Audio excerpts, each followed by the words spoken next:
बिस्मिल्लाहिर्रहमानिर्रहीम अस्सलाम वालेकुम। जैकब न्यूज़ सां मां आहियां आबिद अली मंगरियो। पेश आहिनि हिन वक्त जूं हेडलाइन। ठुल जी रियास कॉलोनी में खाली पयल घर में लावारिस लाश हथ। इतला ते पुलिस नफरी ऐं शहरी वॾी तादाद में पहुची विया। फौती जे वालिद पारां लाश जी मोहम्मद आज़म भट्टी तौर सुञाणप। पुलिस मूजिब नौजवान नशे जो आदी लगे थो। ज़हरीली शइ खाइण सबब मौत वाक़े थियो। वधीक पोस्टमार्टम में ख़बर पवंदी। मुबारकपुर लगॻोठ मिर्ज़ावाह जी रवासण मुड़स जी मुबैना ज़्यादतिन खां तंग थी तहफ़ुज़ लाइ थाने पहुची वई। थाने ते पहुतल औरत वज़ीरा खोसो जो चवण हो त मुंहिंजो मुड़स तालिब हुसैन खोसो मूं मथां कारे इल्ज़ाम लगाए क़त्ल करण चाहे थो। तहफ़ुज़ लाइ थाने ते पहुती आहियां। पुलिस जो चवण हो त कानूनी घुर्जूं पूरियूं करण बाद औरत खे अदालत पेश कयो वेंदो। जैकबाबाद प्रेस क्लब जी साल 2020-21 जी सालियानी चूंड। सदर समेत तमाम उहदेदार बिना मुकाबले कामयाब। नई चूंड जी आयल बॉडी में मुकेश कुमार रोपीता चेयरमैन, मोहम्मद नवाज सोलंकी सदर, हुजूर बख्श मुगैरी सीनियर नायब सदर, जाहिद अली मंगरियो नायब सदर, Syed Aftab Hussain Shah general secretary, Zahid Ali Kharal joint secretary, Inayat Ali Abro इत्तलात secretary, Liaquat Birohi press club secretary, Junaid Ahmed Pathan खजांची, तारिक लतीफ ऑडिटर ऐं अब्दुल नबी मक्सी लाइब्रेरियन शामिल। सियासी समाजी मजहबी कारोबारी धुरिन समेत शहरवासिन पारां वाधायूं। ठुलवासण नारी जबरदस्ती परणाइण खिलाफ फरार थी जैकबाबाद जे सिटी थाने ते पहुती। अदालत में पेश दारुल अमान हवाले। ठुल जे सिद्दीक नुनारी पाड़े जी रवासण नारी मशल बुरड़ो घर वारन पारां जबरदस्ती पोड़े सां परणाइण खिलाफ फरार थी, जंहिंखे पुलिस सेकंड सिविल जज एहसन शेख जी अदालत में पेश कयो। अदालत नारी जा बयान ॿुधण बाद खेसि दारुल अमान मोकिलण जो हुकुम ॾेई छॾियो।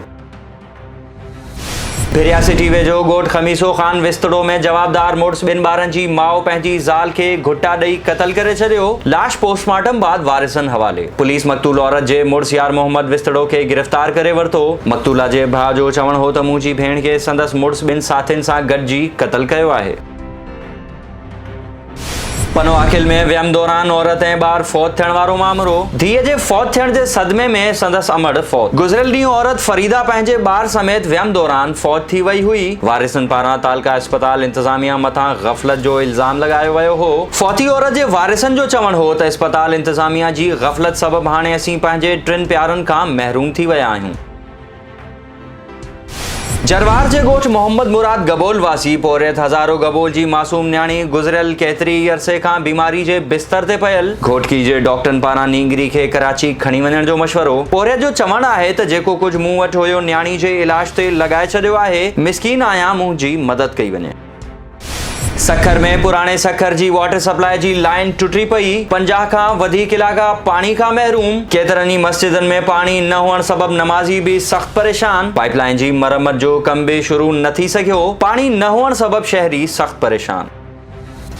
हाला में वकील बिरादरी जो औरत वकील शाकिरा उमरानी सां म्युनिसिपल मुलाजिम लियाकत अरबाब पारां बदतमीज़ी करण खिलाफ हाला थाणे आॾो एहतजाज। जवाबदार खे गिरफ़्तार करे केस दाख़िल करण जो मुतालबो। SSP मटियारी आसिफ बुघियो पारां म्युनिसिपल मुलाजिम खिलाफ केस दाख़िल करे गिरफ़्तार करण जो हुकुम। बोज़ार वॾा थाणे जे पुलिस एहलकार शाहनवाज़ भुमरो ऐं संदसि भाइरनि जो इलाइक़े जे बाअसर माण्हुनि ख़िलाफ़ एहतजाजी मुज़ाहिरो।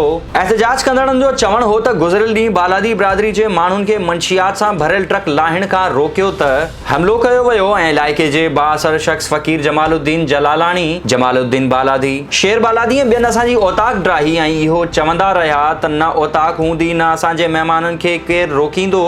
हुननि अपील कई त बाअसरनि ख़िलाफ़ कार्रवाई कई वञे। हाला में बिजली जी हाई वोल्टेज लाइन जो लूप ज़ोरदार धमाके सां टुटी पियो। हाला शहदादपुर ऐं टंडोजाम फीडर मुकम्मल बंद। धमाके बाद शहर में खौफ पखिड़िजी वियो। इत्तला ते वापडा अमले ख़राबी वारे हंधि पहुची लाइन मरम्मत करे बिजली बहाल कई।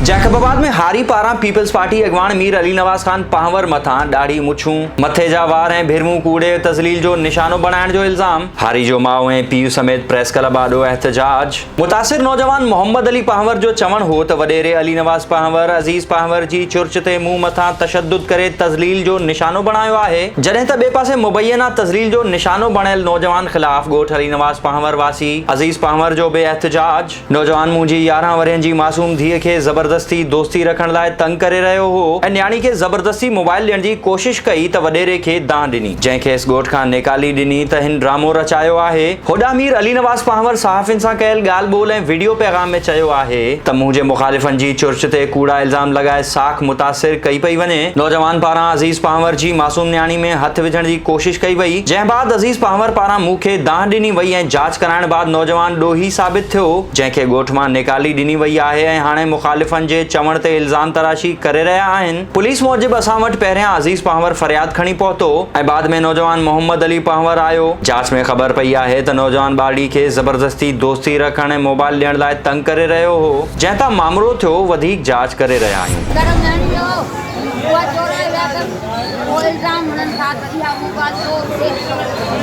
मुंहिंजो नालो अब्दुल अज़ीज़ आहे, मां मीर निवास खान जो मुंशी आहियां। 2 महीनो अॻु में मुंहिंजी नंढी खे तंग कंदा आया, मां बर्दाश्त कंदो आहियां ऐं माॾे मेड़ करे आया, क़ुर खणी आया, न्याणियूं वठी आया, मां हिनखे बस के छॾियमि। मां चयो मुंहिंजो हर शइ बस अथव, बाक़ी मीर आहे खे ख़बर पयव ॻोठ में रहणु ॾेव न ॾेव उनजो मसइलो अथव। मुंहिंजा सालाननि जी मूंखे दांह ॾिनी, उन सोटनि जी मूंखे दांह ॾिनी, ॿियो कुझु बि न आहे। न मुंहिंजो मीर विड़ियो आहे, न मुंहिंजा माइट विड़िया आहिनि, न मां उन्हनि सां विड़ियो आहियां। हे नाजाइज़ असांजे मथां इल्ज़ाम हणणु चाहिनि था। मां एस पी साहिब ॾे वियुमि, एस पी साहिब वियल हो मीटिंग लाइ किथे आई जी साहिब वटि, मां सां कोन मिलियो। मां हिननि जे मथां एफ आई आर कटाइणु चाहियां थो ऐं इनशाला अनकरीब मां हिन मथां एफ आई आर कटाए छॾींदुमि। रियल इशू इहो आहे त असांजे ॻोठ में हिकिड़ो माण्हू आहे जंहिंजो नालो अब्दुल अज़ीज़ पांवर। उनजी न्याणी आहे 11 सालनि जी। उनखे इन छोकिरे घिटी में बीहारे उनखे एब्यूज़ बि कयो ऐं उनखे मोबाइल फ़ोन ॾिनई त मां सां तूं दोस्ती रख। त लाज़मी ॻाल्हि आहे उहे असां ॾे आया एज़ अ वॾा, मां उनखे घुरायमि ऐं हुनखे घुराए करे मुंहिंजे मथां इहा शइ साबित थी। बक़ाया कुझु लेडीज़ हुयूं, उन बि हिनखे ॾिठो, ॿिया माण्हू हुया, उन्हनि बि ॾिठो, उन साबित हिननि कया। पोइ मां हिनखे चयो, मां चयो हे बि नंढड़ी आहे, तूं बि नंढो आहे ऐं तव्हां सुभाणे सुबुह जो पंहिंजा हितां ट्रपड़ खणी करे लॾे वञो, हिते तव्हांजी वेहणी का ज़रूरत न आहे। छो जो मां न इन शइ खे बर्दाश्त करे सघां थो। असां बि न्याणियुनि वारा आहियूं, माउ भेणनि वारा आहियूं ऐं सभु असांजी जेके ॿिया बि आहिनि उहे बि असांजी न्याणियूं आहिनि, माउ भेणनि ऐं असांजी इज़त आहिनि ऐं मां इन शइ खे बर्दाश्त न कंदुमि। लिहाज़ा सुबुह जो उहे पंहिंजा घर छॾे करे हलिया विया। हालांकि उहे वेठा हुया, आंदा मां पाण हुया, उहे छॾे हलिया विया। जीअं त मामला तव्हां ॾिसो था त जीअं पंजाब साइड ते ऐं ॿियनि शहरनि में रिसेंटली हैदराबाद में नंढी न्याणियुनि सां जेको ज़्यादतियूं थियनि थियूं, जेके मामला थियनि था, उते का दाद फरियाद नथी थिए। पर हिते असां वटि अञा बि अलाह साईं जी महिरबानी सां जेको असांजो कल्चर आहे उन खे असां फॉलो कयूं था, दाद फरियाद थिए थी ऐं उहे हलिया विया। पोइ बि हिन जे वालिद साहिबु चयो त साईं मां हिननि जे मथां एफ आई आर कटाईंदुमि।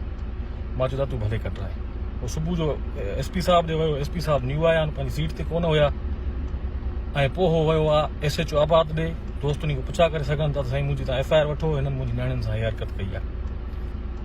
बाद में जॾहिं हे इशू शुरू थियो आहे, मूंखे बि ख़बर पई जेके असांजा सियासी मुखालिफ़नि जेके हिन खे एज़ अ बाउंसर ट्रीट करनि था, मां उन्हनि खे चवां थो तव्हांखे शर्म अचणु खपे। तव्हां नीच कम जेके शुरू कया आहिनि, अगरि तव्हांजी कंहिं माउ भेण नंढड़ी खे को हथु विझे हा, मां त उनखे सिर्फ़ु लॾायो आहे, हक़दार तमामु घणी शयुनि जो हुयो, पर मां चयो नंढा ॿार आहिनि, मां उनखे सिर्फ़ु ॻोठ में लॾायो। मां जल्द हिन महिल मां ट्रेवलिंग में आहियां, मां किथे वञा थो ऐं मां जल्द अची करे एस पी साहिब खे, DIG साहिब खे, IG साहिब खे इन शइ जी बिल्कुलु इंक्वायरी कई वञे। मां लॉ अबीडेंट सिटीज़न आहियां, मां इज़तदार माण्हू आहियां, मां कॾहिं बि इन शइ खे कॾहिं बि जेको आहे मां हमेशह ग़लति शयुनि खे ग़लति चयो आहे। मुंहिंजी बि इंक्वायरी कराई वञे ऐं मां मोटी अची करे प्रेस जे दोस्तनि ते प्रेस क्लब हाज़िर थी करे जंहिं लेडीज़ उनखे रस्ते ते रोकंदे ॾिठो आहे उहो ऐं जेको छोकिरो उन सां ॿियो गॾु हुयो उनजो नालो आहे ख़ान मोहम्मद शेख, उहो छोकिरे खे बि आणंदासीं ऐं जंहिं लेडीज़ हिनखे ॾिठो आहे उहो लेडीज़ बि आणंदासीं। ही हुयूं हिन वक़्त तव्हांजूं हेडलाइंस। वधीक ख़बरुनि ऐं तफ़सील लाइ विज़िट कयो असांजी वेबसाइट www.jacobnewsht.com ऐं फेसबुक ते फॉलो कयो। ॾिसंदा रहो जैकब न्यूज़, ख़बर खां हक़ीक़त।